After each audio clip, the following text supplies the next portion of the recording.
श्री स्वामी समर्थ. तर आज आहे गुरुवार आणि आजच्या दिवसाची सुरुवात एवढी छान झाली ना. माझ्या छोट्याशा बागेमध्ये एक छोटंसं फूल उमललेलं होतं आणि हे झाड तुम्हाला माहीत आहे का? तर याला पानफुटी असे म्हणतात. मूळव्याध किंवा किडनी स्टोन असेल ना त्याच्यासाठी ते खूप उपयुक्त आहे. आणि माझ्या छोट्याशा बागेमध्ये छोट्याशा 2 मिरच्या देखील आल्या होत्या. आज माझी पिठं संपली होती म्हणून मग मी दोन्ही डबे घासून घेतले. कारण काय होतं, 15 दिवसाचं मी दळण एकदाच करते. मग 15 दिवस ते डबे घासण्यात येत नाहीत. त्यामुळे जेव्हा पिठं संपतात तेव्हा मग मी दोन्ही पण डबे घासून घेते. अशा प्रकारे माझं किचन पण आता छान असं आवरून झालेलं आहे. ऊन जास्त बाहेर नाहीत, पण पाणी निथळण्यासाठी मी डबे बाहेर ठेवलेले आहेत. बाजारातून काल मी 2 प्रकारच्या मिरच्या घेऊन येते आणि एक तिखट आणि एक थोडी कमी तिखट. कमी तिखटवाली मिरची ना कसं मुलांना पोह्यात वगैरे बरी पडते.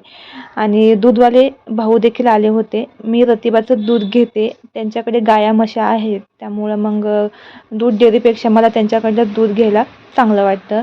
आणि महिलांचं कसं असतं, कारण दूध कोणीही आपल्याला कोरं देत नाही, तरी देखील घरी आल्यावरती थोडा तरी आपण त्याच्यामध्ये वाढवा करतो. तसंच मला पण सवय आहे. आमचे घरचे नेहमी सांगतात, अगं त्याच्यात अगोदरचंच पाणी असतं, तू कुठं त्याच्यात आणि मिक्स करते.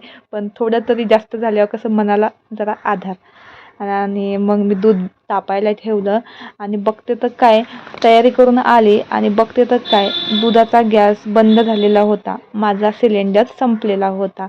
मग लगेचच घरात माझी एक टाकी ऑलरेडी भरून ठेवलेली असते, त्यामुळं मला काही जास्त म्हणजे प्रॉब्लेम होत नाही.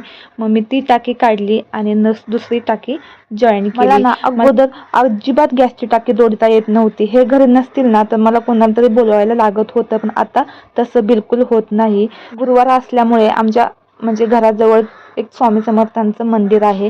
मग मी तिथे गेली, नारळ, फूल, अगरबत्ती वगैरे घेऊन गेली आणि स्वामींच्या चरणी वाहिलं आणि स्वामींकडे एकच मागणी केली की स्वामी, मी जे कष्ट करत आहे ना त्याच्यात मला नक्की यश दे आणि माझी फॅमिली अशीच हळूहळू वाढू दे.